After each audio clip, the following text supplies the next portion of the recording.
Turn this off.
I think that was Mystical who made that famous.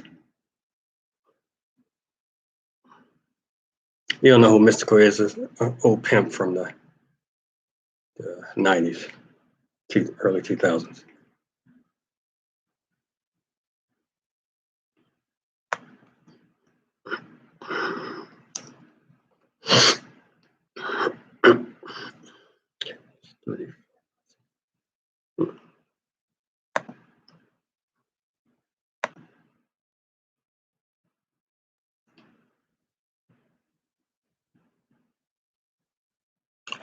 Mystical is your guy. All right. I don't have any guys, so I'm not sure where you go with that, but no judgment. No judgment.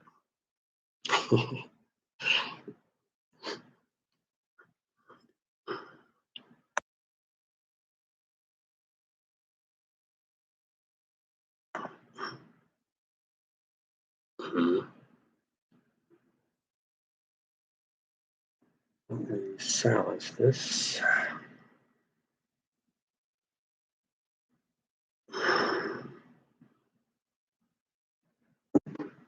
Okay. Did I silence that already? I did silence that. I did.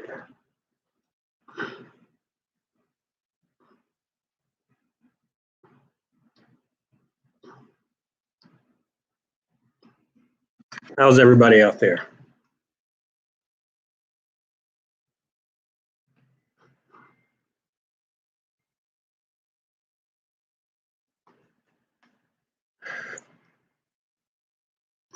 All right.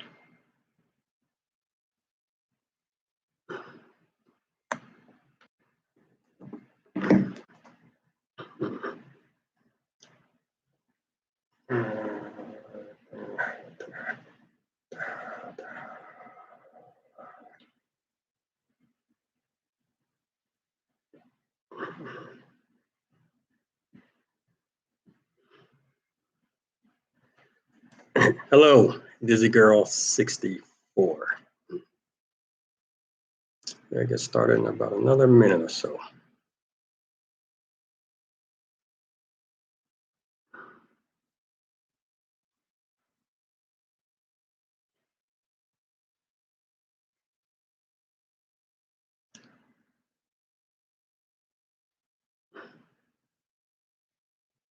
Yeah, and when I'm just, I have two screens, so I move stuff around and some other stuff that I'm doing. All right, so we're going to go ahead and get started, move things along and everything. But to those who are listening or watching, this is Dr. O. I do thank you for viewing this video, and a thanks to those who are going to end up participating in this video. If you haven't already, make sure you hit that subscribe button and that notification bell. You all ready to get started?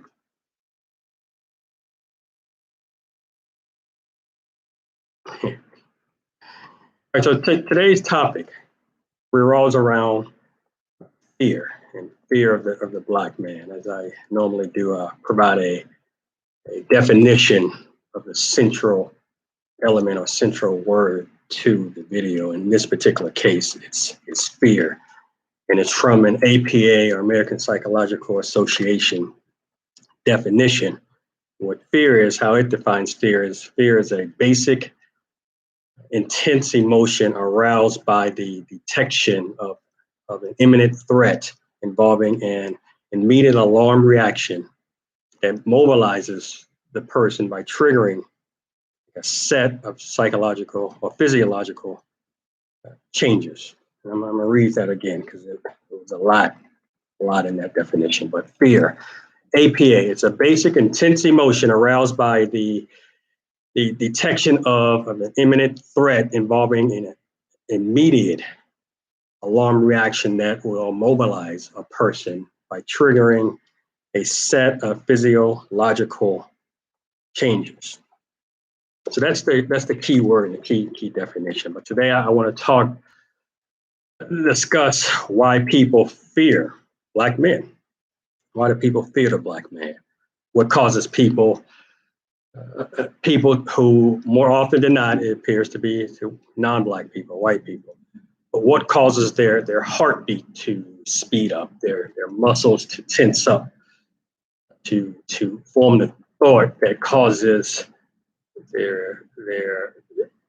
this person to view a clear and present danger or threat? What causes them to, for instance, clutch their purse or hurry up and get money out of the ATM machine when they notice that a black person is behind them or standing in line with them?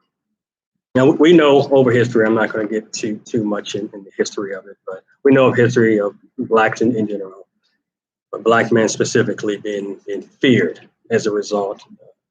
Bad things may have happened to them, even beyond or going beyond slavery and the civil rights era. You hear stories from like the late 80s, early 90s of black men being falsely accused of things, such as, I think it was in the late 80s, may have been early 90s, but I think it was Charles Stewart. That story rings out to me, but he told police that his pregnant wife was killed by a black man in an attempted carjacking incident. Now, went down to the police station, pointed out, I think this was in Boston. He went down to the police station, he pointed out an innocent black man in the Boston police lineup. The black man was charged, and it wasn't until Charles's brother admitted to police that he actually helped his brother to kill the pregnant wife in an insurance fraud scheme. And then if we fast forward to some more modern type of, or modern events that are probably more likely to be freshly in our mind, we remember the negative consequences or negative encounters of like Trayvon Martin and Mike Brown and Eric Garner and George Floyd, which is still in the news today, and other stories. And you may remember there was a white lady in New York. She called the police and said a black man that threatened her and her dog. I don't know if y'all remember that. The black man was recording her, and that man, I think he said he was watching birds or something like that. But anyway, the lady, she felt threatened for her life, to her and her dog. And there, in another incident, a lady in Florida, I believe, she said that two black men took her autistic son and killed him. And it turns out that lady, the mom, she was the person who lied, that she killed her son. And she wasn't confronted by anybody. You all may remember that the white lady who was being recorded by a black man, she called 911 and said that, oh, no, let me back up. It was a female police officer in Georgia, I believe. Sherry Hall, I think was her name. I think it may have been, 2015, 16, that a black man shot her. And she was specific too, and that's the discouraging part. She was specific.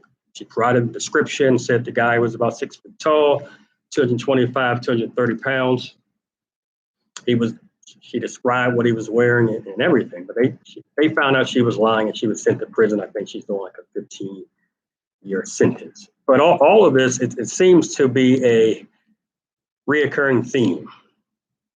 You know, if I don't like something, let me blame the black man. It's easy. I'm afraid of something. Let me blame the black man. I did something and I need to find someone to blame it on. I know we're blaming on a black man. I actually want to do something, so let me come up with a scapegoat in my plan. And again, oh, let's blame the black man. And even more crazy, I think, and unbelievable is the notion that I, as a non-black male in the equation, I'm the victim. So some people look at it that way. Now, these type of incidents uh, are scary, but they happen because it appears society, this culture that we live in, allowed this type of behavior against black men with impunity. It has allowed society to continue to do this.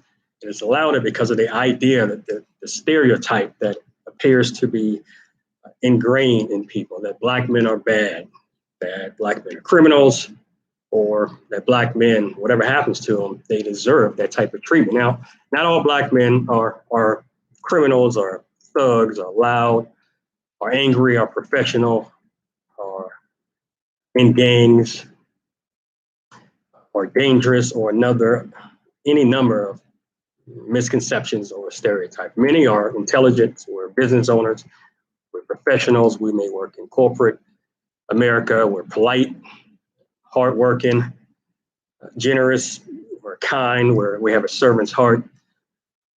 So why is it that you think that people fear the black man?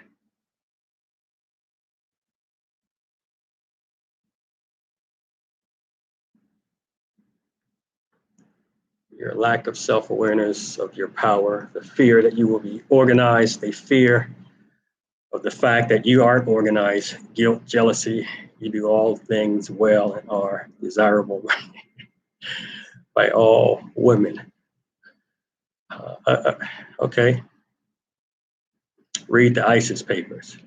I don't know if I can read anything about ISIS, but why do we fear? Why do we fear, or why do people fear the black man?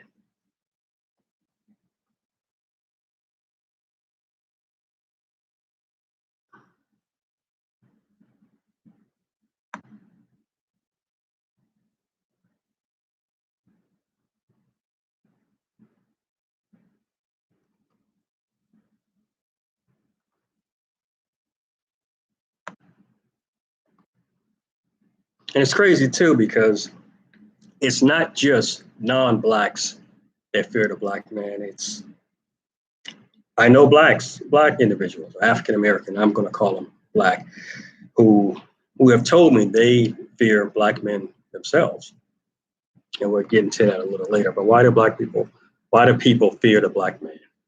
No, we shouldn't be scared of them. But why? Right. So I agree. We shouldn't be scared of them, but why? Who the F is scared of you all? I don't. It appears everybody. In that book, she gives reason for the fear from a psychological standpoint. She herself was a trained psychologist, Dr. Francis. I'm going to write that down. Actually, let me write it down. Type it.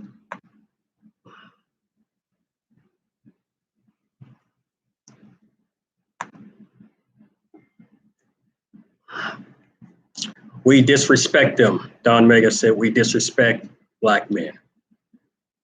Is the disrespect a result of fearing them?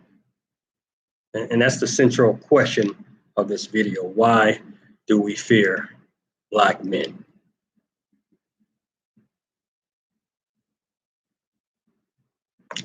Okay. ISIS, the goddess, not the terrorist group. Okay. Thanks for setting that straight. I was wondering why you threw that in there. What does ISIS have to do with fearing black men? But I haven't heard anything yet. Why do we fear black men? Maybe a fear of them rubbing off on us. In what way?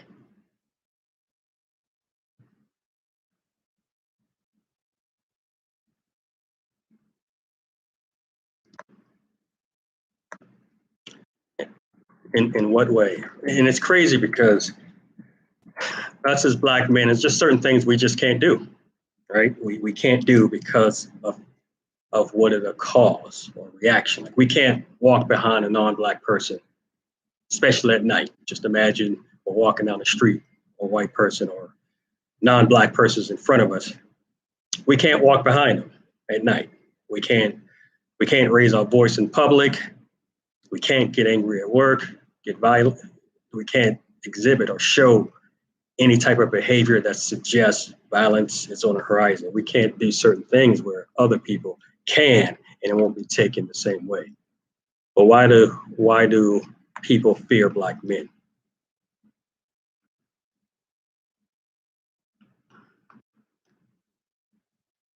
Don't want to start blacking.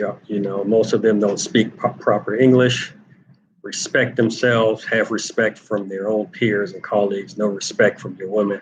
I can do this all day. Okay, but where's the fear? That's a reason not to like them, not to like black men, Don. But where's the fear?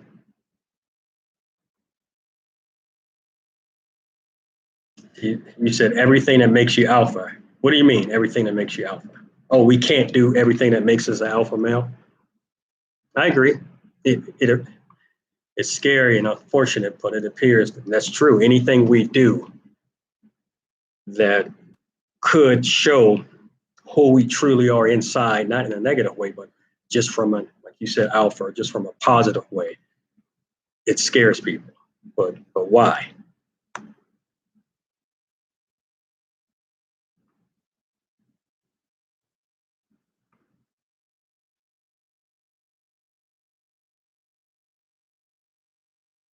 I remember reading an article. The article was taking snips, pieces of, I think, Reverend Jesse Jackson speech he gave, I think in a black community. He was talking about crime in a black community, and one of the quotes was, "There's nothing more painful to me than to walk down the street and hear footsteps and start thinking about robbery, and then look around and see somebody white and feel relieved." And I thought that was a very powerful quote that he stated. That is nothing more painful than you hear footsteps behind you, you're thinking, oh man, I'm about to be robbed. And then you turn around and you see it's somebody white and you feel relieved. And unfortunately, that type of response or belief, it's a sad truth. It's a sad truth of many. What do y'all think about that? All right, let's go back down. Don Megan. Called him Don Megan. The only black people you seem to know are the images that you've seen on television. You clearly know nothing. Oh, know nothing about black people. You also lack social grace. Behave and show respect here. All right, Don. I think that's going to cause a problem between you two.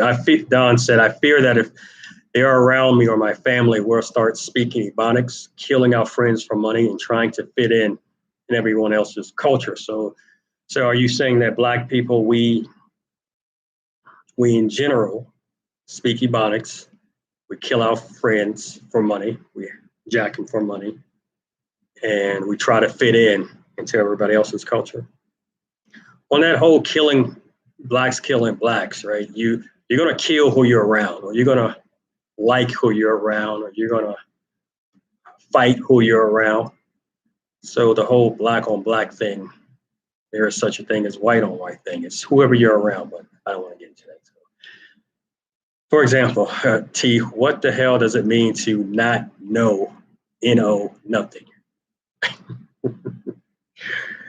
I think that's the Ebonics you're talking about there, Don. You talk about black people. If you hang around black people, you'll start speaking Ebonics. And then T said, you know nothing. So that's what you're questioning. Okay, that's a slap in the face. That's solid. Another person says, some people fear the black man because of racism.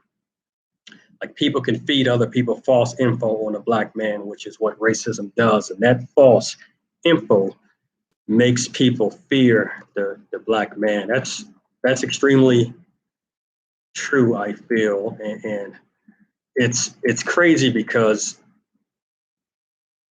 it's fear can be contagious, right? From an emotional standpoint. Imagine being afraid like at a haunted house or a roller coaster. I'm not going in either, so I'm not saying I'm going to be afraid because that can never happen. But just imagine you're afraid on a roller coaster, a haunted house, something like that. Well, let's say you look over and you see your friend, whoever you're with. If you see them laughing out of their mind, you're likely to start laughing, right? So that's fear. You're afraid, and if they were afraid, you're likely to be afraid. But if they're not, then you're not. But likewise, imagine we're having this conversation in a town hall somewhere, auditorium, wherever we're at. And if I were to suddenly just get up and start running, all of y'all are going to get up and start running. You're not going to look around and especially if I curse, I'm like, oh crap, and get up and start running. That fear is going to have you all running. And then you're going to ask me later, hey, what were we running from? But the fear, because it's contagious. So that's a good point that you bring up. That's a good point. Omega, you saw I corrected that typo. Yes, there's that Omega. I fear that if you are around, you would start trouble. Once we defend ourselves, you will call the police. You don't even got to defend yourself, and the police will be called. Like I said, T said, like I said, show respect, Don. I don't call police until 0 or O call the ambulance. I don't know what that means. Don said, I don't call the police until O call the ambulance for someone who tries to harm me. Not sure what that means, so I can't respond. Fear can be contagious, right? For example, if kids are sitting at a campfire and they tell scary stories, which makes other kids fear that creature or beast, false information can get everywhere just from one person, or false rumors. I agree. But why? What are some other reasons why the black man is feared?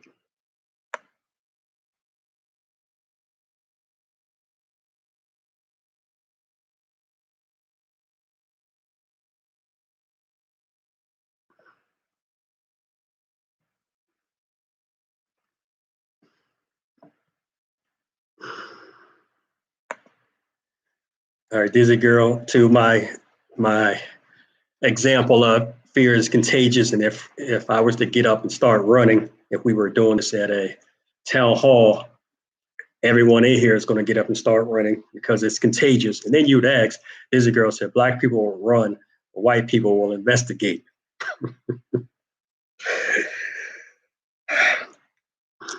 Unfortunate truth. The black man is feared the same way that Pharaoh feared the Israelites. The fear is that we will continue to multiply in numbers and will continue to be educated and to lift one another up. So are you saying then that it's they fear us superseding them from a academic or educated standpoint?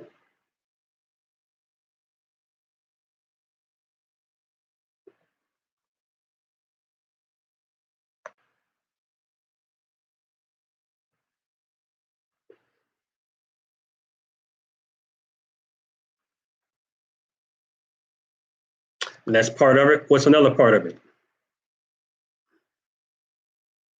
I don't know why. Going back to the example of everybody getting up and run if they see one person run, especially for black people. Why do we do that? We don't ask any questions. If I were to start running and you all would just run behind me, we get to a safe point like, hey, all right, almost got us. Well, what almost got us? And versus you hear a noise and somebody said a white person would just go like, hey, what was that? Let me go see. All right. Most people think black people are these weird aliens and that we are humans because of our skin color, which is very untrue. Racists discriminate us and think they are all high and mighty. it's unfortunate, but people, it appears that skin color is a weapon, that our skin color is a weapon. And unfortunately, the darker the skin color, the greater the weapon. Don Mega said, if all of you spoke and conducted yourself like the guy talking, people will respect you guys a lot more. An unfortunate truth for me, I've been told many times, even as a younger person, that I talk white. That I talk white and I act white, and it used to bother me, and when I was younger, but I was immature. That's why it used to bother me. But now I don't even know what that is because I've seen too many of my people. I've seen too many Black men who are well educated, who can articulate themselves well in a conversation, who can step in and out of different subjects and areas of interest and conversations. But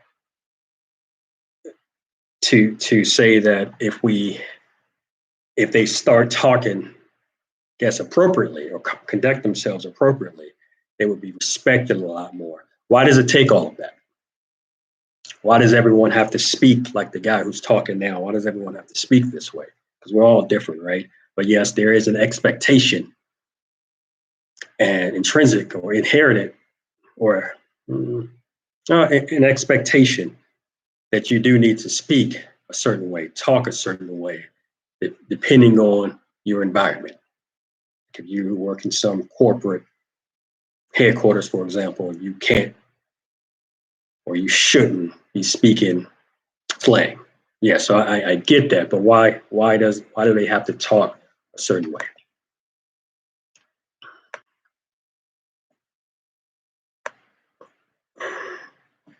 Most people fear something simple like the way Black men dress. Okay, but then I was going to make this a different topic, but I'll kind of slide in some of a later topic. But most people fear something simple like the way Black men dress. Then if they fear it, why are we copied so much? Somebody said there's no white talking. I guess you mean there's not such a thing as white talking, but there is. Society says it is, because I've had a number of people say you talk white. I don't know what that means, but I think it was implied that I just don't talk Black, and that Black talk is lower than white talk from articulation, vocabulary to politeness. It's called talking proper. So I'm like, right. So proper talk equates to white talk, improper Black, and that's unfortunate. We all just talk. Yes, we do. We all just talk. Again, it's expected you talk a certain way depending on your environment. They say it's the white man I should fear, but it's my own kind doing all the killing here. Tupac Shakur. Again, because you fight with, you kill, you whatever the people you're around. So you imitate them, and if it's Black on Black, that's because Black people are usually around other Black people. Somebody wrote, because you can articulate well, they are shocked. In their heads, we are not supposed to be that way. So when you do, you're not typical for them. And that's unfortunate. How can we make it where it's expected? They expect us to, or even if they don't expect it, they hear us more often than not talking a certain way, talking proper. Somebody wrote, language, words, and phrases are what make forms of speech. Yes, language, words, and phrases are what makes up any conversation. But the issue at hand is how you're using that language, what words you're using, and how you combine those words into a phrase. And that's going to dictate how your conversation is received. But moving on, code switching. What do you mean by code switching? Ed Bob Tucker. Every race kills their own race, like Dr. said. We are who we are around, right? Some people fear the black man because of how he interacts with others. What do you mean? I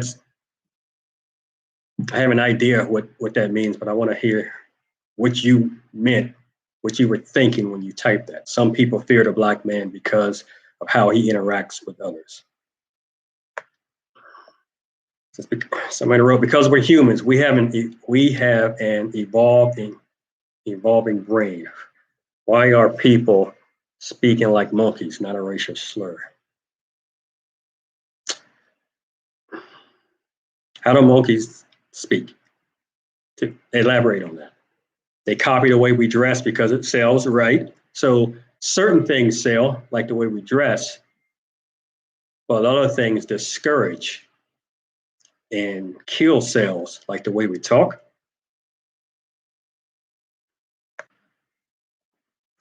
In isolated cases, there are people of every race who fear other people of different races. True, isolated cases, but this is not an isolated case. Black men are feared. And that's what we're talking about. I don't know if there's a more feared race than black people and a more feared person than a black man. I just don't know. It's like it's a problem. It's a problem for a black man for us to be proud to be a black man. In my experience, it has been.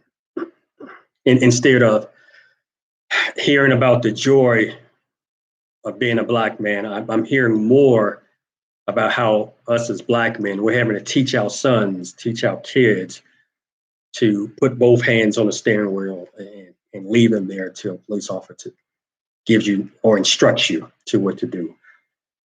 Instead of talking about why being a black man should be something we as black men celebrate, I'm hearing more of how black men have it bad or even have it the worst. And I think that's a problem. I don't hear black men celebrating that they're black and that they're powerful and we come from a royalty. I hear more of what we're doing to survive, not what we're doing because we're thriving. They want to keep us for certain things. They want us in sports, dancing, acting, rapping, dressing, etc. That's where they want us to be. They're okay with seeing us as being talented and not educated. I actually had a conversation with a racist person before. I think it was at my second duty location. And he was candid, he was honest. And he was being frank with me. And I don't know how we got on the topic. He was a big football fan. I think that may be why I even talked to him in the first place, because it seems that racism or American sports, it puts on hold racism. So me as a Dallas Cowboy fan, if I see another person who's a Dallas Cowboy fan, racist or not, at least for that moment, we're watching a game and we put that aside. And I think that's how we got on it. But he actually told me that he would be okay with all black people disappearing except for the black athletes. And it was 3 or 4 of us around. Everybody else was laughing, 3 or 4 in addition to him and I. Everybody else was laughing. I'm like, no, he means that.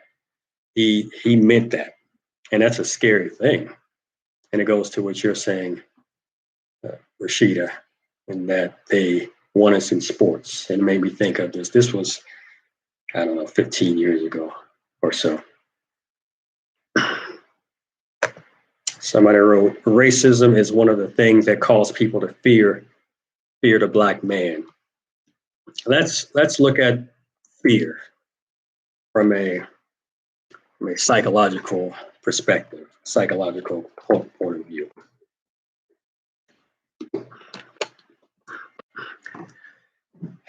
Fear, fear starts, or fear reaction, it starts in the brain and then spreads throughout the body, right?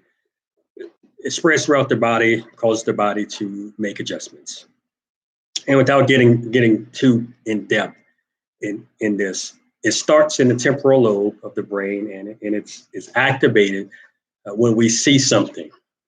And this activation is more pronounced with fear. And the end result, and there's a whole bunch of things that happen in between, but the end result of this are things like increased heart rate, right?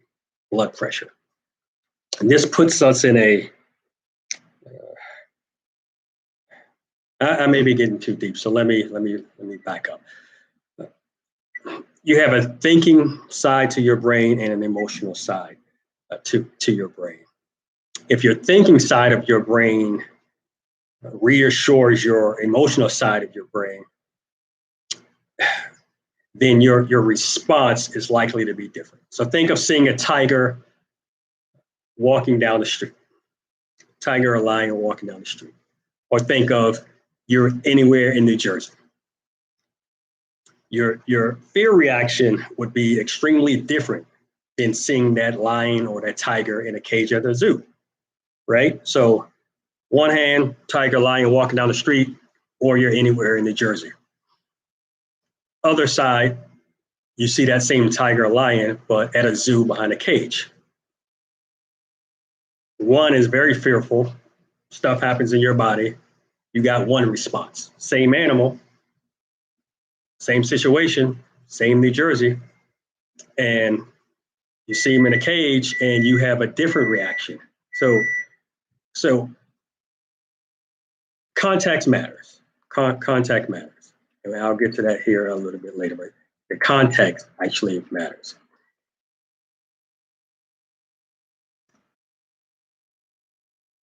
So fear,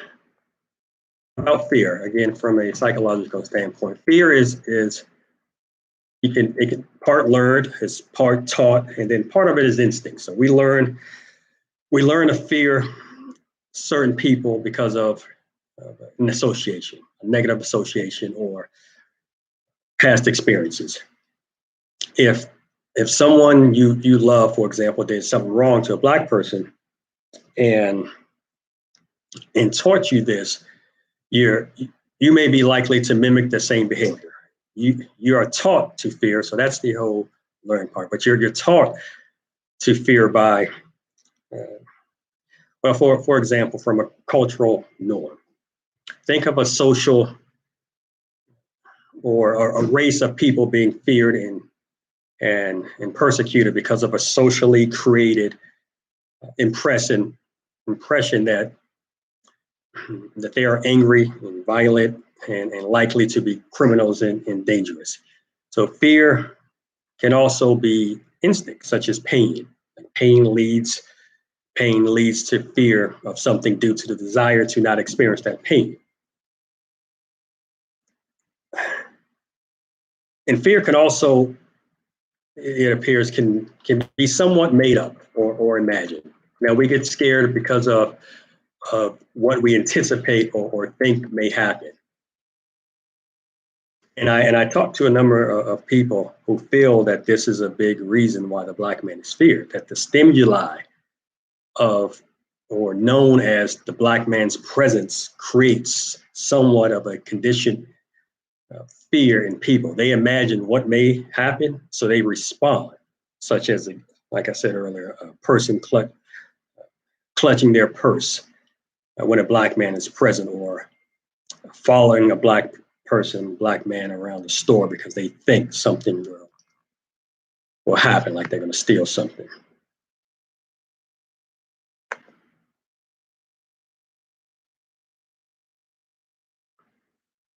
Yeah, someone wrote, the fear of Black men or people is circumstantial. One second they love style music, sports, but then they fear biased on views from social media. I agree. I agree. I agree. Like they can't make up their mind, right? they they can't make up their mind. They love us at times and hate us at times.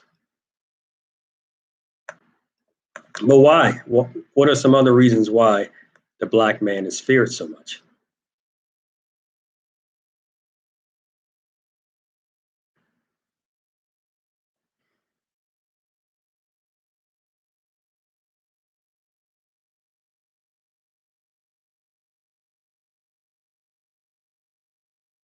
I think the reaction is conditioned. Yes, so you can learn conditional learning, observational. So it can be conditioned. You're conditioned to respond a certain way over a period of time or over a period of time of being conditioned.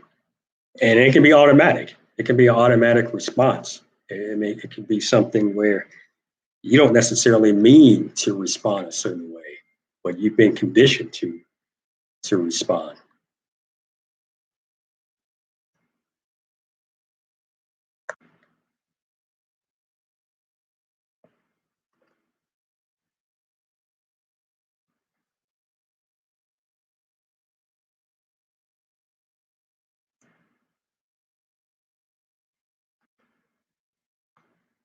Someone mentioned education earlier. Is oh, I'll come back to it. I think the reaction condition. I think they fear no longer being superior. So then that suggests that they feel that they are superior to us. And that's scary based on history and propaganda, right? People don't like the black man because of a bias, because another race thinks they're better than all of the others. So they don't want a black man to be successful and be better than them sometimes. I've had that same experience as far as, and it wasn't directly told to me, but it seemed to be intrinsic within that person that I was talking to that they view themselves as superior. Granted, at that particular time, I had 3 academic degrees at that time, and they had none. I was far superior to them in every way imaginable that I can think of. Yet, because my skin color is a weapon, they viewed themselves as superior just because their skin color wasn't my skin color. And it's crazy because people in general, we are what different articles and different studies showing that we're, I don't know, anywhere between 98, 99.9% the same. That a big difference, even though it's a short percentage, is our skin color, but they still look at that skin color as a superior thing.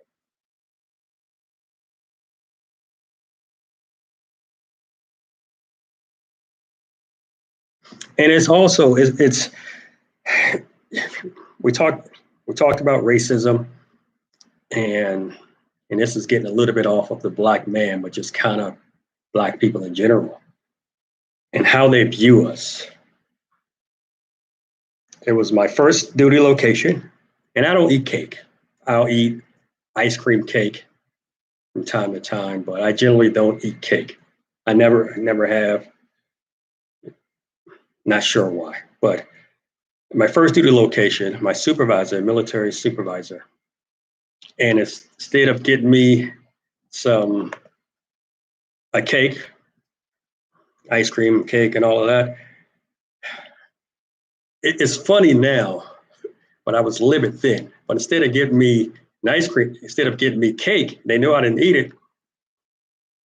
You know, they had the audacity to get me a bucket of chicken from KFC.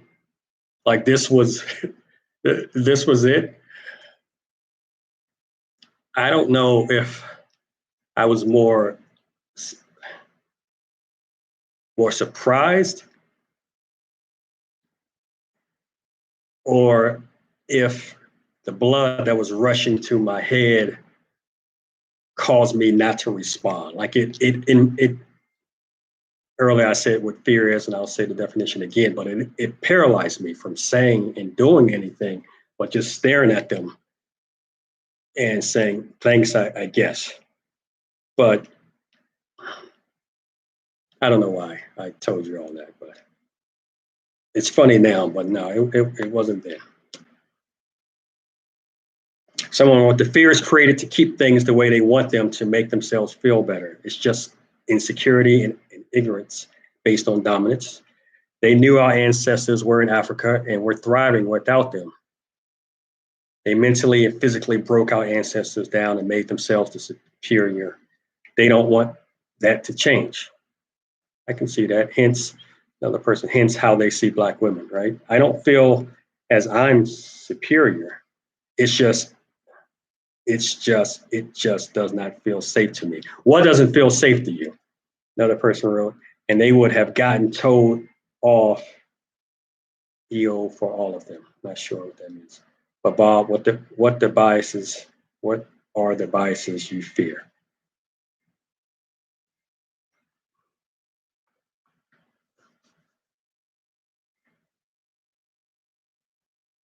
I read a report. I said this in my last video, but I like reading empirical studies, different journal articles that's backed by a rigorous assessment of the data. It's not just someone created something and put it out there, but experts in the field are doing these studies or viewing and checking the reliability and the validity of the information. But I read a report from the NRE, which is the National Registration of Exonerations, I think. But anyway, the report said African American or Blacks make up 49% of the wrongful convictions since 1989, I think, whereas it was 37% for whites. And that same report said that Black people were 7 times more likely to be falsely convicted of murder, and then 12 times, I think it was, more likely to be wrongfully convicted in drug cases. And that speaks to the larger problem, I think, of people being afraid of Black men, of putting them in the equation of being the target. I think all of that stems from just being afraid of Black men. I'm going to repeat that definition for those of you who are coming on late. The central theme here is just fear, and the APA defines it as it's a basic intense emotion aroused by the detection of an imminent threat, involving an immediate alarm reaction that mobilizes a person by triggering a set of physiological changes. So that's the definition of fear, and I want to know why, y'all thoughts on why Black men are feared. Why can't we do things such as raise our voice in public without potentially triggering racism or hate in a non-Black person? Why can't we walk behind a non-Black person at night on a sidewalk? Why do we have to cross the street if we see a non-Black coming? Why do we have to cross the street so that they won't be afraid? Why can't we get angry at work when other people do?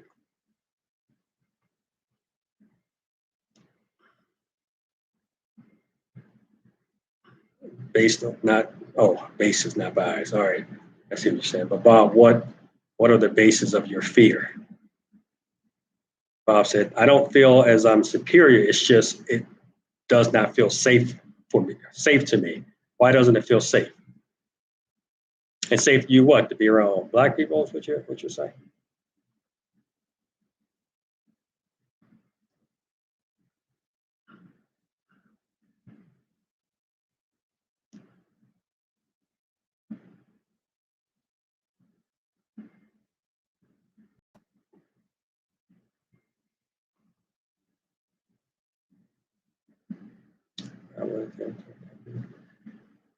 the ancestors. And so we're creatures of, we're creatures, we as creatures of humans, we learn through instruction. We learn through things being spoken to us, or we're reading something. And earlier I said context matters. I gave the example of if you saw a lion or a tiger just walking down the street, you're going to look at that, your fear would be heightened one way if you saw a lion or tiger walking down the street. But if you saw that same lion or tiger at the zoo behind a cage, you would have a different response. So context matters. Give an example. Imagine you see a sign that says dangerous animal, keep out. Now, proximity to that dangerous animal, or as you get closer to that sign and even walk past that sign, that's going to trigger a fear response, right? Some type of fear response. You may run, yell, scream, whatever the case. Whatever you're going to do, you're just probably not going to stay there. Yes. So you see the sign says dangerous animal, keep out. Proximity, and closer you get, the more of a fear response will be triggered inside you. But similarly, let's say, we also learn from a positive or safety standpoint. So imagine if you see that same animal, but instead of the sign saying dangerous animal ahead, keep out, you see people playing with the animal, interacting with it, or you see a sign that says animal safe and friendly. And that's part of the issue, I think, with how Black men are viewed. Black men appear to be looked at, like using that first example I gave, dangerous, keep out. So it triggers a certain response.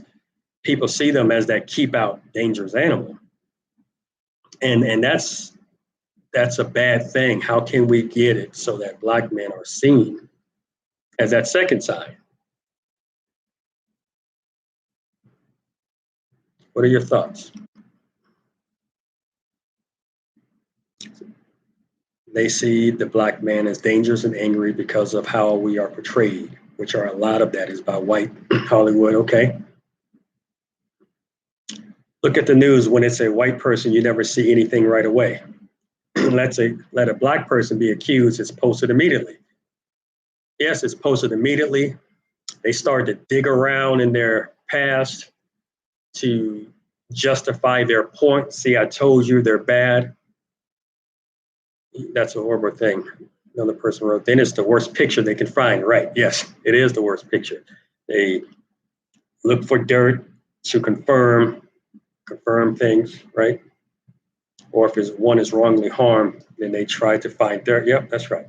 Right, they do. And it's unfortunate. It's unfortunate.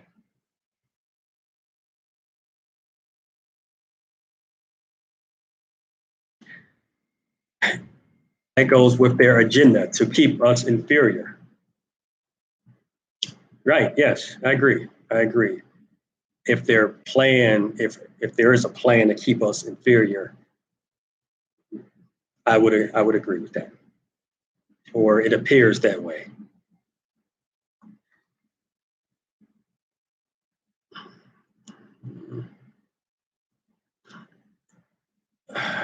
Pose a question. Is it up to us as Black men to go out of our way to appear non-threatening?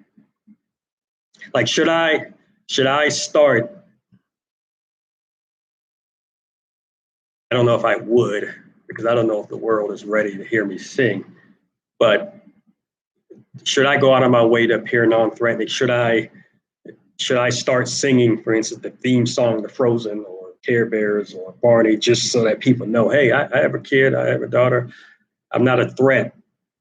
So when people come around, they're not threatened. Should I go out of my way is it my responsibility as a Black man to go out of my way to appear non-threatening?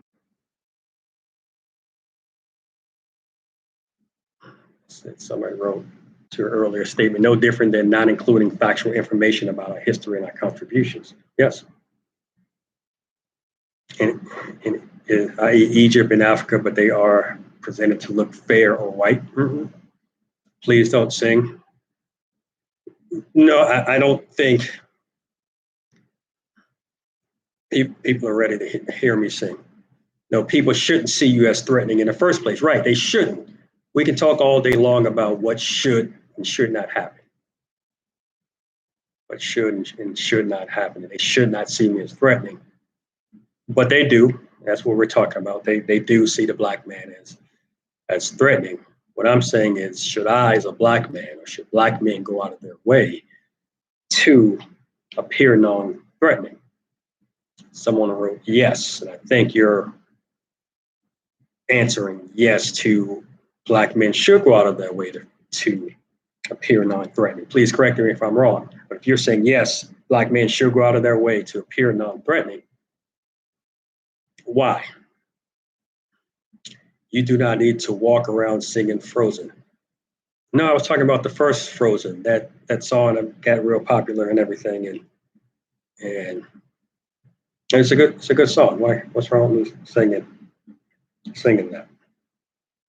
Just like telling a black woman to smile so she appear angry. I think you meant so she would not appear angry. If I see black women smiling, I think they're up to something. Like, why are you smiling? Yeah, you don't need to go out of your way. Okay, you're saying yes, you do not need to go out of your way because you should feel like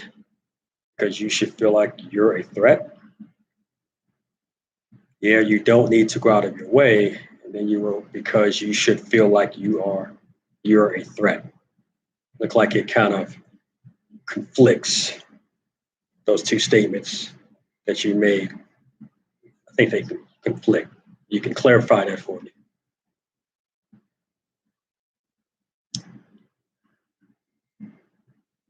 Oh, because you should not feel like you're a threat. Okay, got it.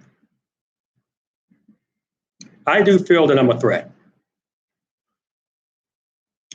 Not so much because I'm a black man, but because I'm a black man with credentials, with a head on my shoulder, with the ability to step in and out of different conversations, with the ability to talk way up here or talk down below, with the ability to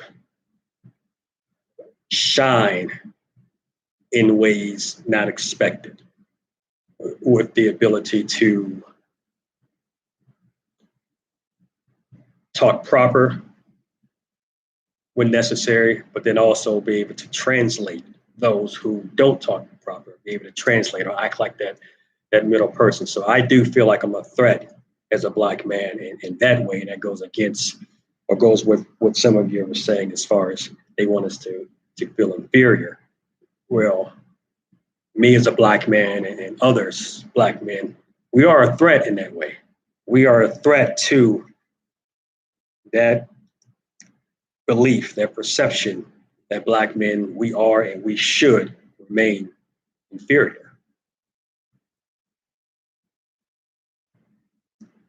Somebody wrote, people think we are threats because of how we are, or we are portrayed and how we are presented to the world. It says you are not a threat at all. I do think I'm a threat. I do think I'm a threat. Not in the sense of clutch your purse when I get near you, or hey, you're saying to your mate or your kids at the ATM machine, hurry up, we gotta go, or don't look him in his eye. I'm not a threat that way. But I am a threat for other reasons. Not at all well educated, beautiful black men. Not sure what that means. I think it's more of a threat to be confident in being black and having pride in your cultural makeup, right? If you're talking about culture from a nationality, from an ethnic or a race standpoint, talking about culture that way, I I agree. Talking about culture in some other way, I would have to have you clarify.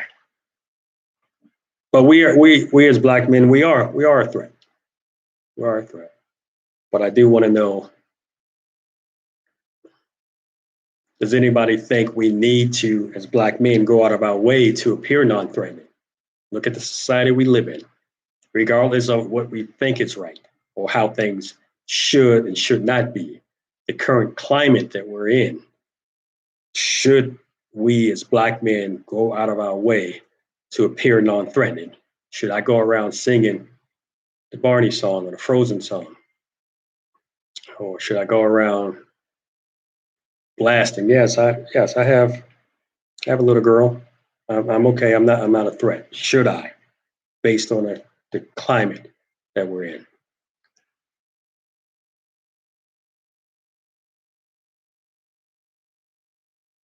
I was saying that you're not at all well educated. I'm not. I was saying that you're not. I'm looking at your previous statement. Not at all well educated, beautiful black men. Still, I'm not able to put that together. The awakening of self scares those who want you to fit in their box of you. I do, or I create formal videos. I'm more like lectures, where they're not interactive. And one of the things I was talking about is knowing yourself and who you are, and fitting. I didn't use the word fit in their box, but when you're looking in the mirror, do you see yourself or do you see the people in your life? Right. So is the person looking back in the mirror at you, is that a representation of what people tell you you are, or is it you?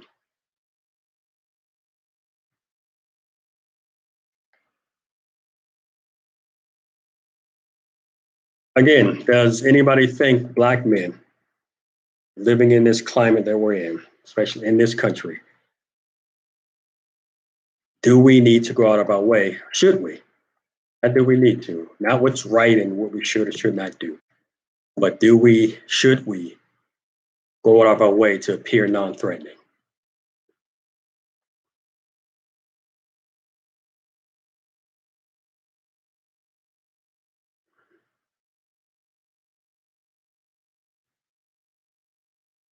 They shouldn't go out of their way to appear not as a threat. Anybody disagree? Somebody wrote, nope, nope, black men are targeted. They shouldn't go out of their way to appear not as a threat. Go out of their way to not appear as a threat because we aren't threatening in the first place. I would agree with that. We're not threatening in a sense of they view us as a threat to some degree, but we are at the same time. We're a threat. Anything, and I'm comparing this against what some of you said as far as education, for example, talking a certain way, reaching certain milestones that we shouldn't reach, or they would like for us not to reach. We are a threat. So any black man who's educated, who's not a deadbeat, who take care of their kids, who have their own, who can do the job just as well as the person that finds them as a threat, who can do the job just as well as they can. We are a threat in that way. So that's a real thing. We are a threat in that way. Once again, it's how people present us or portray us in the world. Well, all right, so I agree. Someone earlier said white Hollywood or white people portray us a certain way. I want to flip that. Us as black people, we portray ourselves as that way too. Why are we feeding that stereotype? Why are we feeding that misconception? We do that. Why?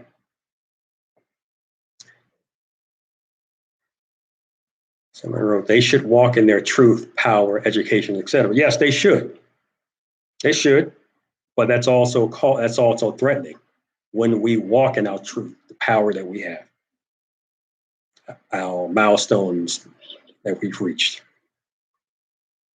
Someone wrote, you shouldn't have to. Right, no, I agree. You should not have to. Black men should not have to go out of their way to let people know they're not a threat. The news can present us as threats. The news often do present us as threats. They do. Even with for instance, the George Floyd case, they were trying to clearly that police officer was wrong. And even if Floyd would have fought, punched, and even stabbed the police officer, it was still uncalled for him to die that way. Well, they even tried to look for stuff from him, like, okay, to try to find some way to present that he was a bad person, like the Trayvon Martin thing. I remember the defendant, prosecute, the defense actually said, well, if he wasn't wearing that hoodie, none of this would have happened. So they tried to paint and said, okay, he had issues with the law in the past. They brought all of that stuff up and they tried to, the news presented us as threats in that way. And since so many people around the world believe every single thing the news says, it makes a part of racism, right? Because I do, as a Black woman, and give 2 clicks about what they think of me. All right, good for you. But that's not everybody. Many of us can't block out or can't help letting things affect us. We just can't. We can't.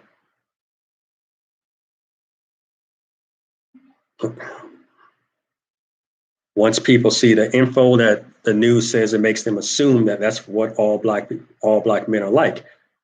Well, most people, right? So that's the conditioned part that I was talking about earlier. You learn from being conditioned. You're conditioned to think this. So you're likely to always, until you unlearn that thing and relearn something different, but you're conditioned to think Black man equals bad. Black man equals criminal, loud, angry, dangerous, thug, gang member. That's unfortunate. If he would have done what they told him, they were going to kill him no matter what. I'm not sure if you're talking about when I say Trayvon Martin or George Floyd. Can't is a choice. And since the news is such a big platform, company, once we really speak up on how we really are, people get angry at us and think we are liars and tricksters. Right, right.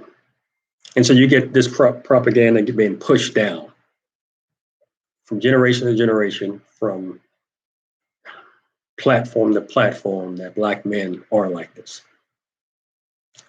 Since sometimes the news feeds people false information in rooms, right? This is why they do it so much in social mediums, right? That's right.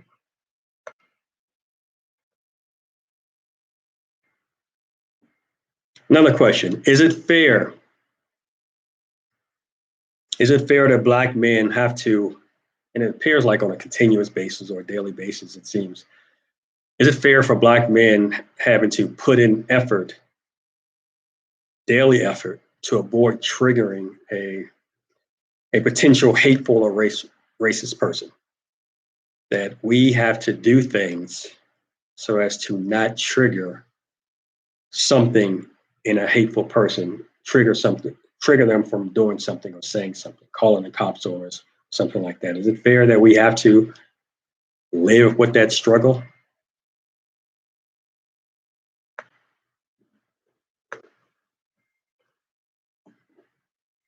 No, it isn't fair at all. Somebody put psychological warfare, and that is true. It is true. And like I was saying earlier, how fear starts in the temporal lobe, and how depending on the context, it can start a or you would exert a response that is extremely fearful and heightened. It's almost like a fight or flight type of thing. That's on a person experiencing it, so the non-black person. But from a psychological warfare standard or perspective, us as black men who are struggling with that, we have that same psychological warfare where we fear the reaction of others to our presence. And that's hard at times. Like I have to go in here and be a certain way, be a certain thing that naturally I may not want to be, but they don't have to struggle, meaning non-black men. They don't have to struggle. They can naturally be who they are with impunity and just exist, while we as black men, our existence alone causes problems. We shouldn't have to put our life experience to show people that we aren't threatening to them. People should be mature enough to know that we aren't threats because of our skin color. Our skin color is a weapon. Our skin color is definitely a weapon. And someone actually told me that before, that my skin color is a weapon. And that same person said the darker the skin color, the stronger the weapon.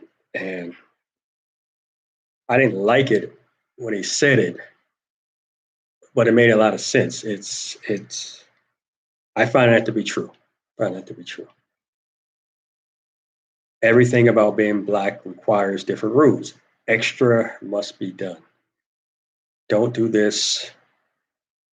Okay, don't do this, don't do that. Non-blacks, period. It's not a gender thing. It's our skin color. Okay, got it. Yes, it's the skin color. But in particular, black men, we're feared. We're feared. We are extremely feared. Someone earlier, much earlier, said they fear us taking their woman. Somebody said they fear us sliding into their position, taking their jobs. They fear us being innovative. They fear us being educated. They fear us breaking down barriers. They fear us really killing the stereotype, the conditioned learning that people have. And they really fear, I think, more of the world knowing our true power.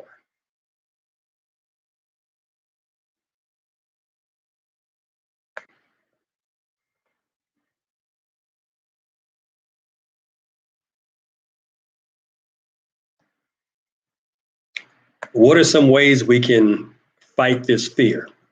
What are some ways?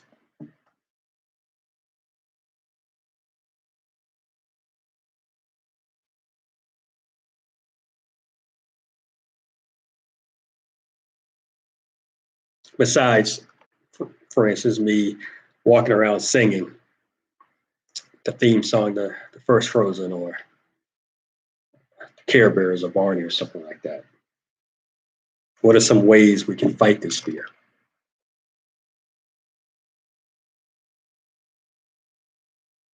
A weapon a person pick up and uses by choice. Our skin color was given and is beautiful. But maybe we should look at it's a weapon to show truth and strength. It is. So on one hand, our skin color is a weapon that causes fear. It's a weapon that has negative connotations, right? It's something that paralyzes people. It's something that makes people squirmish or gives them anxiety. It even stresses people out. That's on one hand. But on the other hand, it is a weapon that we should be utilizing more of. That it's a weapon that represents truth. It should be a weapon that represents truth in who we are. People should see Black as beautiful, as strong, as articulate, as educated, as royalty, but they don't. Somebody wrote, this fear of Black men doesn't just spring from racism. Where does it spring from? What else? All right. How can we fight this fear? Somebody wrote, look for ways to show our beauty, our strength. Or look for ways to show our beauty and our strength, such as social media posts to build. Okay. Has to be done correctly, maybe, right? We can't confirm, or we shouldn't confirm the stereotypes, such as I think Don earlier said something about ebonics. Should we be posting from that standpoint? Because that just confirms. But what can we do to? What else can we do to fight the fear of the Black man? What else can we do? I personally think is it's an educational thing where, or policy change. I'll go there first, like policy change, such as the example, I think I get two or three examples earlier of white women, white people blaming and falsely accusing Black men of something. Where that one lady, Black man was recording her. He asked her to put her dog on a leash. I don't know if I said it or not, but to put her dog on a leash, and she called the police. She told him, "I'm going to call the police and tell them you're threatening my life because of what he said." Ma'am, can you put your Central Park, I think, put your dog on a leash? And she called the police and said just what she said she was going to do. She did. This is a Black man here. He's threatening my life and my dog and everything. But the Black man just recorded it. Said, "Ma'am, all I asked you to do was put your dog on a leash." The sign says clearly, "Put your dog on a leash." There needs to be consequences for false reports. There needs to be consequences for false reports. And I think that's one way we can fight the fear. So even if it's not outward, we can't tell that they no longer fear us. At least they wouldn't be doing things that show they fear us. But do white people want the way they feel about Black men to change? I don't know. You would have to ask them. But maybe not. It depends, right? How their feelings were developed. Is it something that was conditioned, something that was learned, something that was taught to them? You would have to get to the root of that. Maybe they just don't know North. They don't know any other way. I feel like they are fine being afraid of them because it benefits them. How does being afraid of them benefit them? How does being afraid of them benefit them? I saw that I'm glad he recorded. Oh, you saw that example I gave. I believe that they have started the falsified report charges in some states, not all yet. Okay, I hadn't heard of that, so I hope they have, and that's one way we can fight the fear. But what are some other ways we can fight the fear of the Black man?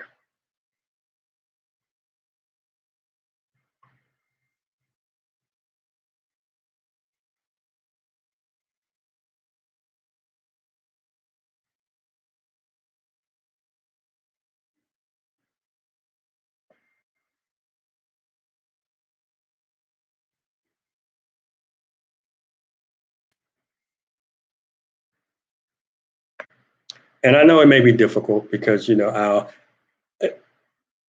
our brains kind of have evolved to fear those we perceive as an outsider. That's really in anything. Just think any group that you're a part of, if they're considered an outsider, you may not fear them, but you're going to perceive them as an outsider. Let's say you belong to a group or college group or some type of club or something like that. You may view them as outsiders, and unfortunately, for some who view people as outsiders, they don't have anything good. They don't have any good feelings about them. I think exposure is another way. Sometimes you gotta, and I'm not trying to pick on white people, but it seems to happen more and more. But sometimes you got to force a white person to work around nothing but black people, and they can that may change their tune. I've heard of stories of something similar like that where they get to see the full humanity, right? They get to see the full humanity of black people out after they were forced to into environments where they were the only white person, and then that changed their viewpoint because all they know is what they were taught or what they learned or what they heard on the news. So that's all they had to grow up. It wasn't like they wanted that, but that's all they knew. It's like, hey, if you only know how to do math one way, or you only know how to cook one way, it's not that you wouldn't cook a different way. That's all. That's just all you know. So I've heard of those type of stories. Yep, like the woman in Central Park, right? They're able to call the police, like the woman in Central Park, right? It benefits them because they are not challenged to learn or grow, change or admit they were wrong. That's right. But what are some other ways besides forcing forcing them in a different environment as far as exposure?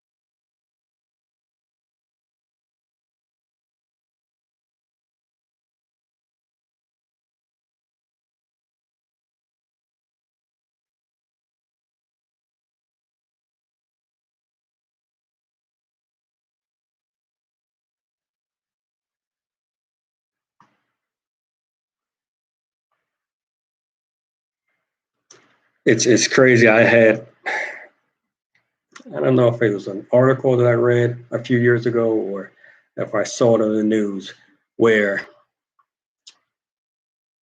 it was a black man. He had to prove that he lived in a certain house. And he was walking home. It was kind of late, and a couple of different people called the police saying that someone was trying to break into a house, and black person living in a predominantly white suburb neighborhood, and he had to prove that he lived in the house. And of course, the cops have their weapons. They're not thrown, but like holding their gun and everything, expecting to do something. But they told him he had to go in and get something from that house and bring it out. Granted, I think he had the key, but that wasn't enough for them. And there was talks about that only happened because he was black. If it would have been a white person looking suspicious walking up and they hadn't known him, that the cops would not have been called. Oh, you saw that as well. All right. So another way, we continue to push our positive agenda and approach on various levels, make them see us. Yeah, I saw that as well. It was disheartening, and that seems again to be a reoccurring theme where we hear about it all too often, but it's becoming something that's normalized, right? Where we we're almost used to it, so it doesn't even kind of really catch our interest or shock us anymore because it's a normal thing now. It's kind of expected, and I think it is disheartening.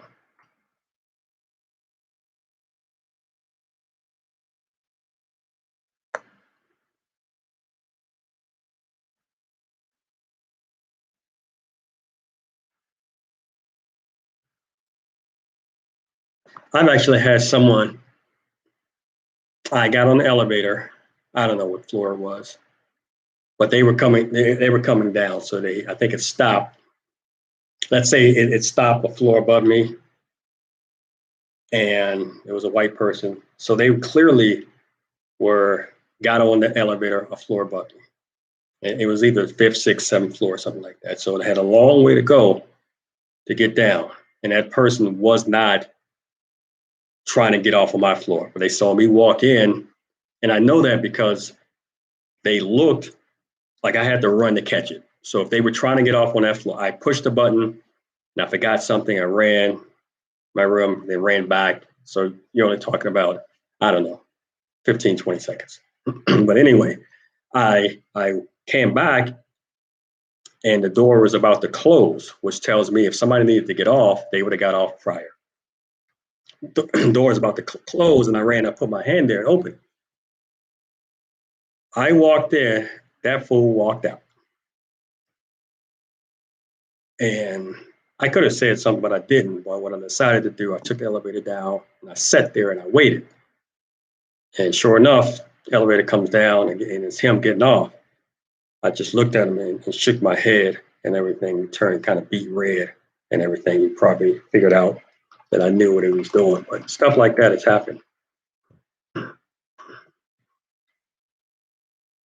Like my daughter was at school, a white boy was mad. She did better than he did. This boy said it's because you're black. So she did better because she's black. So she's what, supposed to be smarter, or because she's black, she wasn't graded to the degree or as critical or as closely as he was. Like she got an unfair advantage. Teacher felt sorry for her.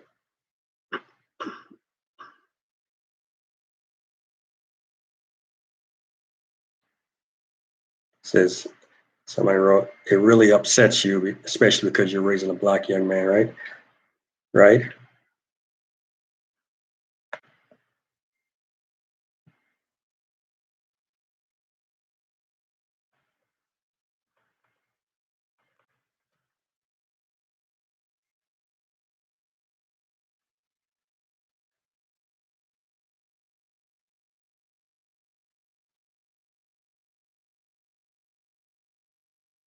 It's almost like there's an identity crisis within the black community, but especially for the black man. On one side, we want to feel a certain way. We want to be perceived a certain way, as strong, as gifted, as intelligent,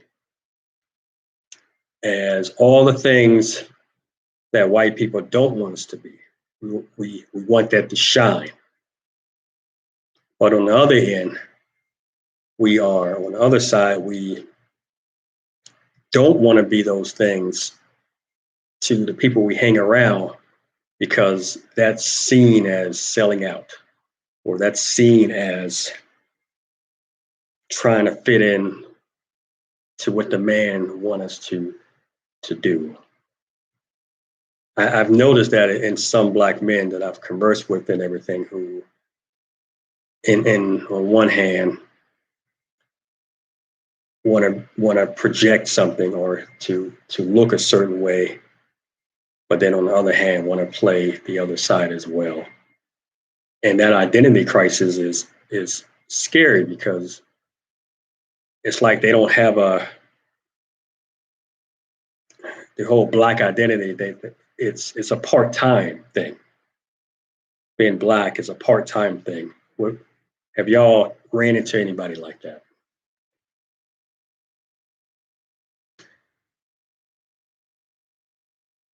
Okay, you said he was coming from a negative place in regards to your daughter was at school. The school was trying to calm her down as they were trying to cover for his racist comments. My daughter said I did better than you because I am a black girl. He was coming from a negative place. I would have loved to have been there to see that develop and how it ended. You said you have a question. What's your question?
Have y'all heard of? Oh, let me hear a question. Question.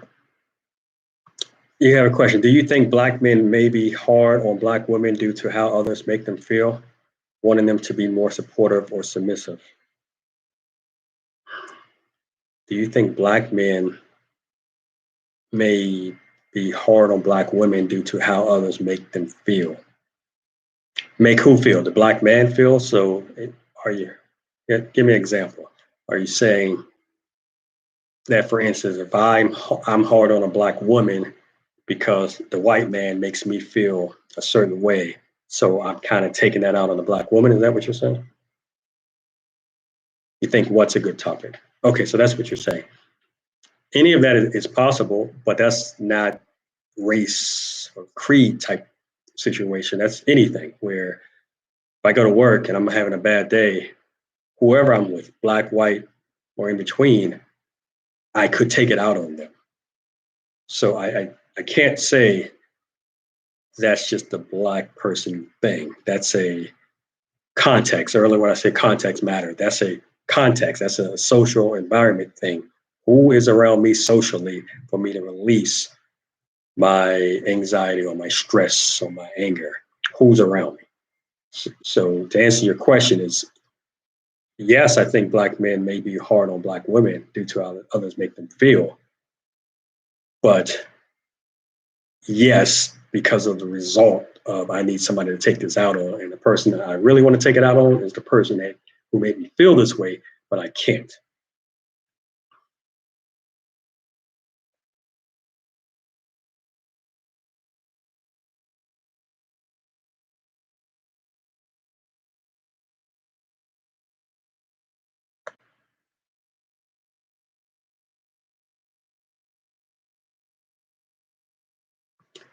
It's like, well, and it's also earlier I was talking about a black identity and how I've met men who seem to have an identity crisis issue or part-time black from a blackness standpoint of if you do what white people are doing, then you're not black.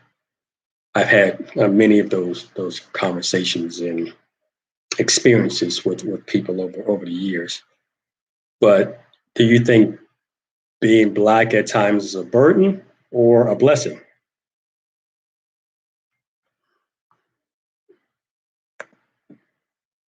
But to be honest, it's not just whites. Blacks are scared of blacks. Yes, I said that earlier. That it's not just white people.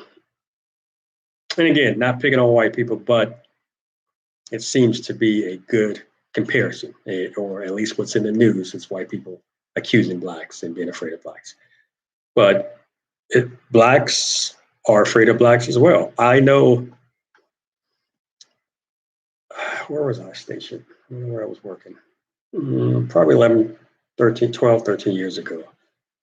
And I had a candid conversation with another black person. This was one, he was wearing, I don't know, like Dockers and penny loafers and those type of things. He was one of those people. And nothing wrong with that. Nothing wrong. Good guy and everything. And I don't know how we got on the conversation, but he did not like living around black people. He did not like really associating with them just by himself and other black people. He did not.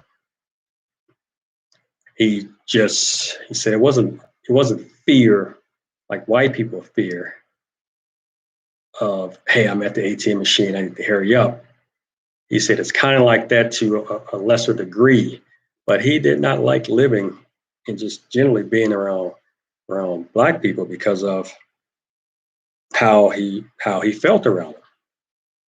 That the stereotype is true, not just for white against black, but black against black. And that if you aren't let's put blacks in good and bad category. If you're not one of the good black people, then I am going to view you similarly, maybe to a white person viewing you and having the same.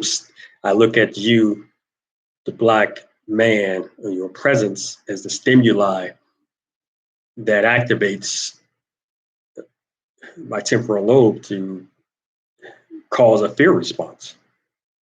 Nope. You said sorry for getting off topic. No, that's all right. But to be honest, it's not just white blacks, right? It's like the baby doll test. The baby doll test. You're talking about the one where they had black baby dolls and white baby dolls, and they were showing it to kids, and they were asking kids which one is the bad one, and which one is the good one. Is that what you were talking about? And the good one overwhelmingly was the white baby doll, and which one is bad or likely to do bad things. It was the black one, and you had black kids and white kids overwhelmingly picking the white as good, good, and black is bad. You're talking about that one? Exactly. Yes. Yep. Yep. Just like that. Just like that. But back to the whole conversation that I had with someone talking about. I think he broke it. He didn't break it down to good and bad black people. I'm using that from a strictly from a analogy standpoint, or make it easier to understand. But based on my conversation with him, I gather that you have good blacks and bad blacks, where a good black will hate movies that depict black as bad. For instance, they hate movies about slavery, and or no, they hate the white man after they view a slavery movie, like they saw Roots or they saw whatever, 12 Years a Slave or whatever the case, and they they wish a white person would say the wrong thing to them. They don't they don't feed into buying white. They because they don't want to grow the white man's capital. They they don't want to reduce their own blackness in any way. So that's what I gathered from him. A good black, they will see racism and kind of oppression, every oppression wherever they look. And then from that conversation, the the bad blacks or the terrible blacks are going to have some type of amnesia of history. They can't recall, or they don't see why people who struggled and suffered, he can't really ascribe or support that doctrine of suffering. A bad black is someone who's articulate, and their ability to articulate can kind of get misconstrued as arrogance and hating their own race or their own roots. And I find that to be true today for some who still believe that if you support non-black, you are a terrible black person. But if you get angry or you're mad at white people after watching slavery movies, you're considered a good black. And I still see that today, but it was kind of profound for me and enlightening when I had that conversation with that person many years ago. He said, that's me. I be side eyeing them after movies like that. No judgment. That's exactly right. After watching Django, I get angry and have to wash myself for a few days, or I'll go off on a white person. Although I keep watching it over and over again. So you're building up this. Yeah, yeah, you're building up. I didn't know we've been going on for so long. All right, so let's bring all of this to a conclusion. The central question of why do people fear the black man? Like, why do their heart rates speed up? Why do they falsely accuse? Why do they not want black men to shine and their and black men to be happy? Why don't they want black men to really show who they are and what they're capable of? Why do they clutch their purse, lock their doors, roll up their windows, Why do they feel the way they do about Black men? And what can we do as Black men, or should we do anything to crush those fears or stop those fears? Ignorance and lack of truth. That's right.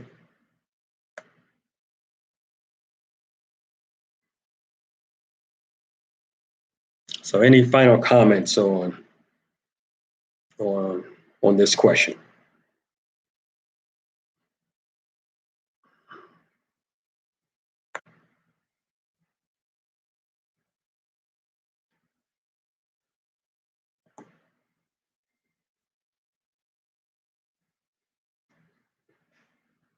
Any final comments or questions, or anything y'all want to talk about this subject or revolving this subject that I haven't brought up?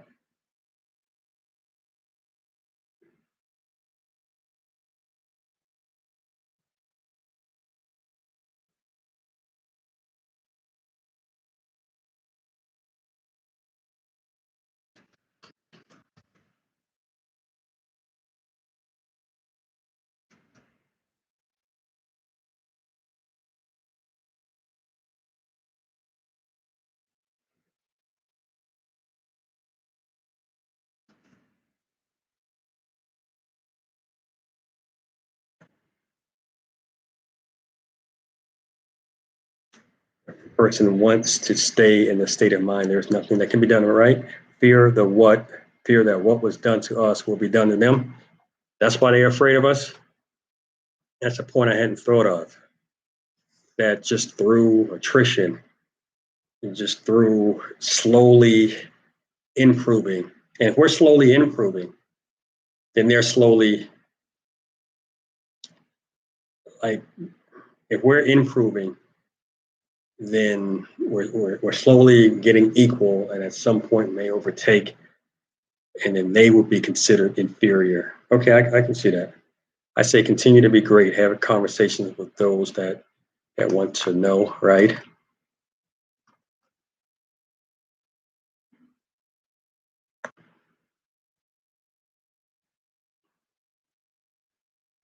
Right.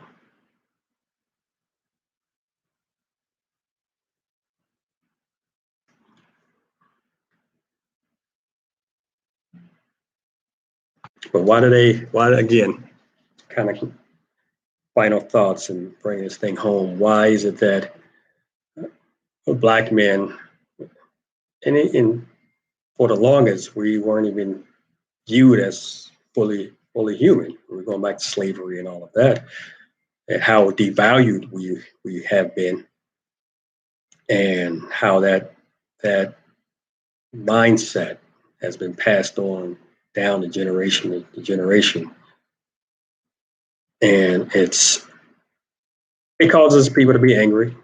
I'm furious and angry at times, but again, it's so normalized now that I can't even care at times because it just happens. So it appears happens so frequently, and it's hard when you've never been viewed as the nice young person, a nice young man, and just looked at it, if you're looked at as being hostile or angry for no reason other than the color of your skin, and that it takes a Black man doing some extraordinary things to get that away. They get away from that mindset, get away from that stereotype, and that, like, they have to be extremely educated. They have to speak a certain way, be articulate, have a large vocabulary, not use curse words as punctuation. And I know some people like that. They curse because of a lack of vocabulary, but we can't do that, and it's unfortunate. We need to be more aware of how we speak and how we react in certain situations and how we display or project ourselves in public more so than any other race, regardless of gender. And I think, for me, I think it starts at the K through 12, and that we educate them.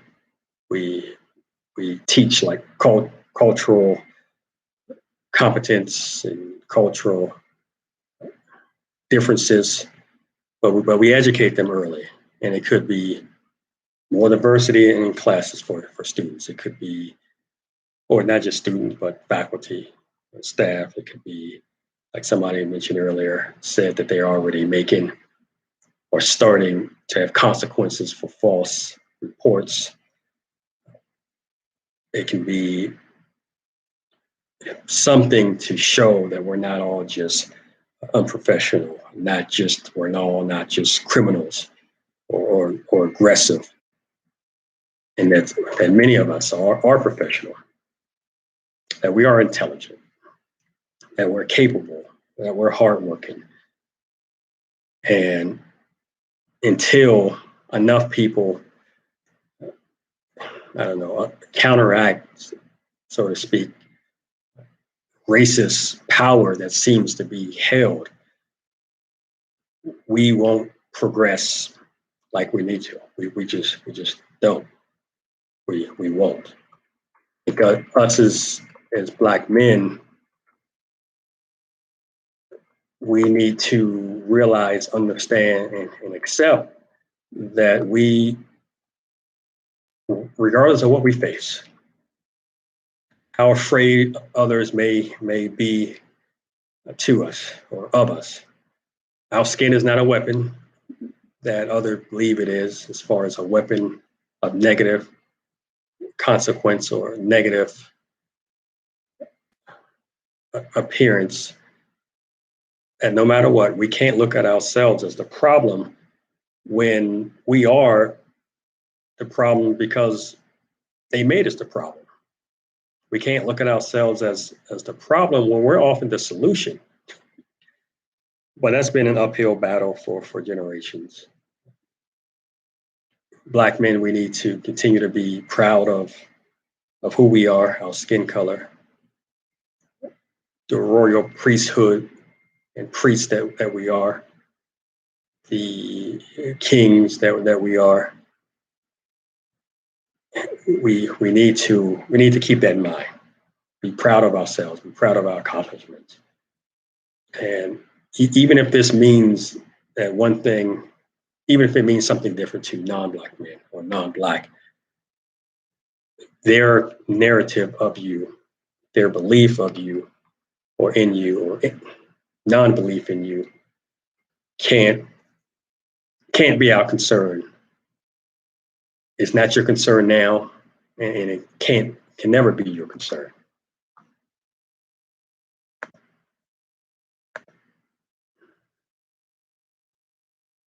All right, all right, so Black people just need to keep educating themselves and progress. And education can come more than just from an academic standpoint. I'm not necessarily talking about going to school and getting a 4-year, a 6-year, a PhD or anything like that, but just educating yourself in other ways. But again, it's not just Black men, right? But we're talking about Black men. So during those times, it was mind control. The Black man was always stronger and dominant. They're afraid if we all come together like they did then and outsmart them, we would be in control. Think about God's chosen people, right? They fear them. They killed the men, childers, wanted midwives to kill the boy children. Okay, yeah, you're talking about going back to slavery and all. They made us the problem. Yep, right. They made us the problem. I agree. They did. If they destroy the men, they die off the race. That's right. Jailed them. They want us to keep learning their history. All the classes I'm taking, they constantly have us writing papers about the white man and being superior. It's like they want us to keep that mind state. Well, I mean, at least they gave us a month, right? Who cares? It's the shortest month, fewest days in it. It used to be a Black History Week. They expanded it for us. So we should be grateful, right? Yeah, we should be grateful. Sure. Yeah, we should be grateful. one thing that I'm tired of seeing and hearing is black men putting other black men down. It's almost like they don't, black men don't want others to succeed because, and I don't know why they're because, but now I'm just speculating. Because if I succeed and you don't, I look superior to you. And that can happen. If I'm superior to you, then the people around you may gravitate toward me. Your women, your friends, your whomever, your crew, your posse may gravitate toward me if I look superior to you. That's one thing I am definitely tired of seeing. It kind of is disheartening. It's sad, and it's a terrible thing. And it's why, for me, a lot of people have been cut away because they hold down. They hold us down. We got too many other people, other races holding us down. Why do we need our own people holding us down? So that's one thing that I'm tired of seeing. Somebody say house divided. Yes, if we're looking at black as a race, we are definitely divided. But I'm tired of black men tearing other black men down. It's shameful. So in cases like that, we're doing their job. They don't have to do anything but just exist and sit there and say, look at them tearing each other's down. I'm not talking about just killing black on black crime, which no such thing. It's just called crime. I'm not talking about that. It's tearing, not wanting them to succeed. Who does he think he is? You ain't all that, et cetera, et cetera, et cetera. I'm that irks me. It does. It always has, and I think it always will. Why can't we be uplifting? Why can't we empower? Because when one grows, two grow, and three grow, and so on. It's already hard enough being black. It's already hard enough being black men. But for all the interest and for all the passion that's spent and dedicated to tearing each other down, just imagine for a moment we take that same energy, power, passion, and uplift. You think they fear us now? You think they're afraid of us now? Imagine if we were on the same side. Imagine if we were on the same side. If we were, instead of, oh, he think he all that, and who are you? And no, you shouldn't go after this dream. It's going to be difficult. You shouldn't do this because it's going to be tough. Imagine if we were just supporters of one another, the power that we would have. So you're talking about racism and how it is systemic or otherwise, it's overt or otherwise, it's hidden or otherwise, but it influences and it hurts.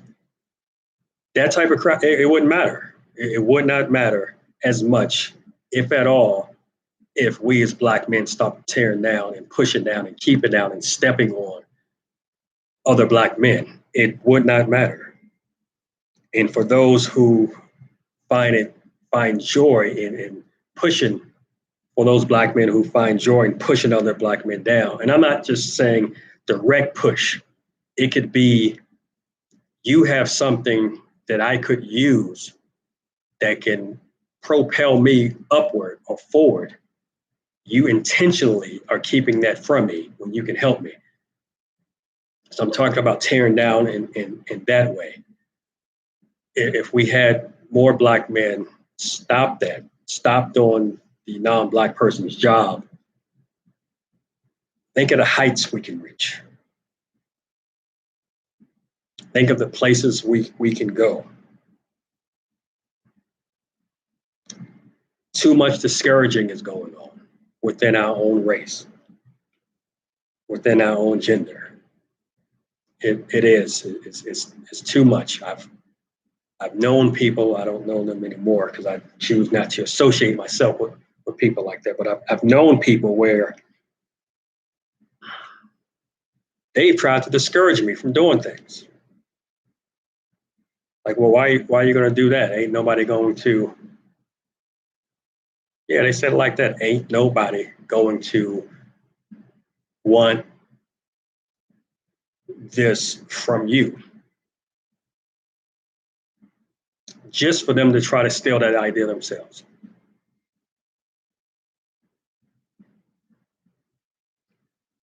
I've held discussions with people. I've held group sessions with Black men, and it's supposed to be about power and empowering. Yet it was more of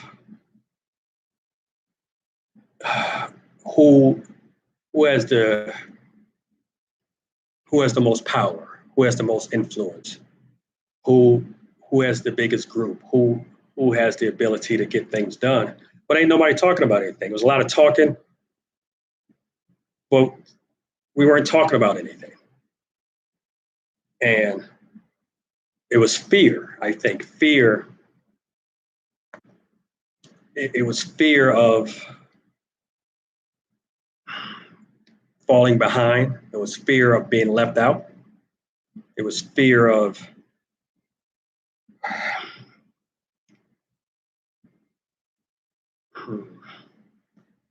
nobody wants to feel inferior. Nobody wants to feel, I don't think, nobody wants to feel like they don't have value.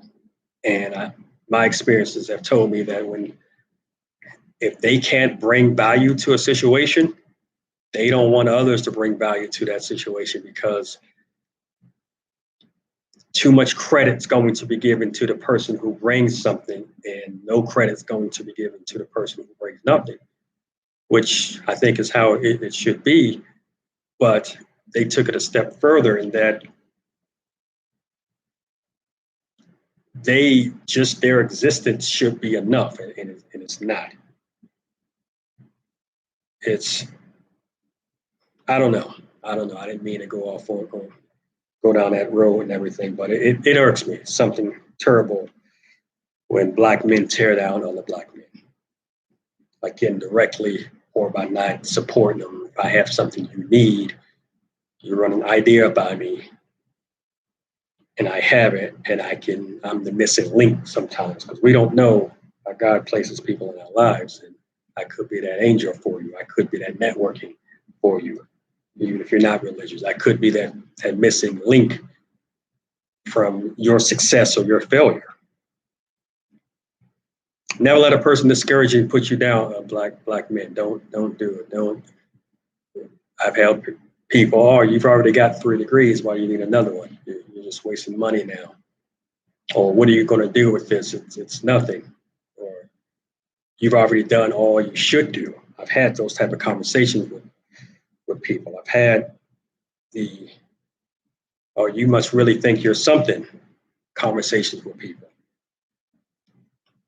And I don't know, it's a lack of confidence on that. But anyway, yeah, we see, you're right, it's not just Black men, but this is about Black men. So I'm speaking to that. And I'm talking to the Black men out there. Love yourself, love your skin. It can be a tool. It can be what keeps you, it is definitely something that what keeps you out of a lot of things that maybe you rightly deserve. But it can also be something that puts you in another thing that other people can't have. And we have to find a way to really utilize that and find a way to really take that power, harness that power, and do something special because we are a special person. There's nothing like a Black man. It just isn't. There's not anything for anyone who has our swag, who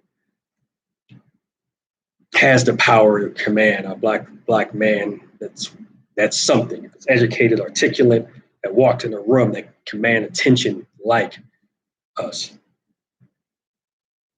All right, so I'm gonna get ready to put this to rest. Any final comments from anyone?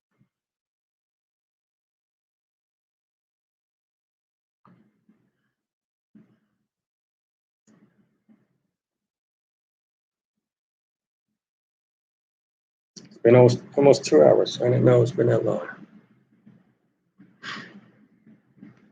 Any final comments? I'm gonna wait another minute or two.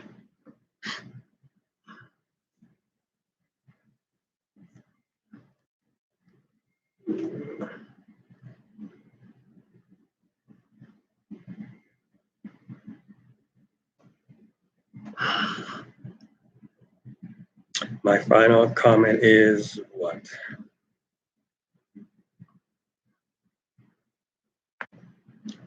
Well, yeah, nothing like Black people, period. But this topic is not about that. We can easily integrate and call, yes, it's nothing like Black people, period, but this is about the Black man. So you can definitely get your own channel and speak to that if you would like, or I may bring it up later. But this is about Black men.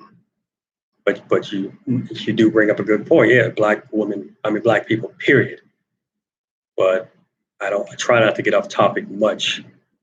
But if I do, I try to stay as close to the topic as possible.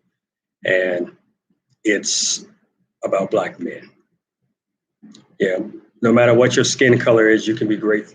You can be great things, and don't let people put you down. Never, not ever let people put you down, because you don't want to give people that power over you, right? So when they put you down, it's one thing for a person to put you down. You control how much influence they have, what those words have in your life or in your whatever it is that you're doing. You do. You do. So don't let anybody put you down at all.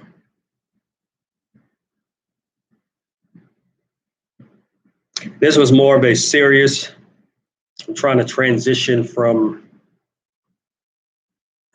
bring in some serious topics at times. And in the future, I don't know when I'll start to get even deeper conversations. And since out of all the things I did, psychology is a passion of mine.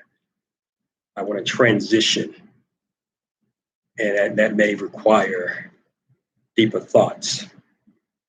But I want to kind of transition to some psychological topics, regardless of race. And this was one of them. So I'm still going to have a variety of topics, but this is one of those transitioning from things that I've done before. So just be prepared for that. I am going to start the transition. And then afterwards, I'll go back and forth and have just a variety of topics. Be confident in yourself. Nobody can make you feel inferior without your permission. That is a extremely, extremely, extremely true statement. I'll shout that to everybody who listens, that it takes their permission, that a person can put you in a place. Like I can make you angry, right? But you decide how long you stay angry. Inferiority, see, being inferior is not just inferiority. It's not a feeling. It's a characteristic. So if you feel inferior, that's a characteristic of who you are, because being inferior is not a feeling, it's a characteristic. So if you feel that, you are that. It's not just a feeling, it's a characteristic. So be confident in yourself. Nobody can make you feel inferior without your permission. Right, absolutely. Absolutely. All right, so I've said, thanks for any final comments, I don't know, 3 or 4 times. And then there's been more comments and more great. So stay tuned, hit that subscribe and notification button. I was told by a couple of people, even if you hit it, you're not always told that another video is out. Another video is coming. So I'm not sure what that's about. I thought it would be. My next one is going to be more of a lecture. So I'll be putting that out in the next day or two. And I do short lectures. I don't know, they're anywhere between 20 and 30 minutes. But when I'm finding out, sometimes the attention span Then I need to make them shorter. So I'm going to start making shorter videos that are, I don't know, 10 minutes or so, 10, 15 minutes. But my next live, it'll be during the week sometime, either probably next Wednesday, maybe Thursday. And I haven't decided if I'm going to make the next one a deeper psychological conversation or topic, or I'm going to scale back and have something that's more that can get you talking and get people fired up, or if I'm going to have something in the middle, like I think this one is. But thank you for watching and participating. And again, Black men, be the Black man that you think the world needs to see, not just what your friends, people you hang around need to see, because they need us. The world needs us. And this country needs us. We built most of this country. So let's show them why. Let's show them how we're worthy. All right, this is Dr. O signing off.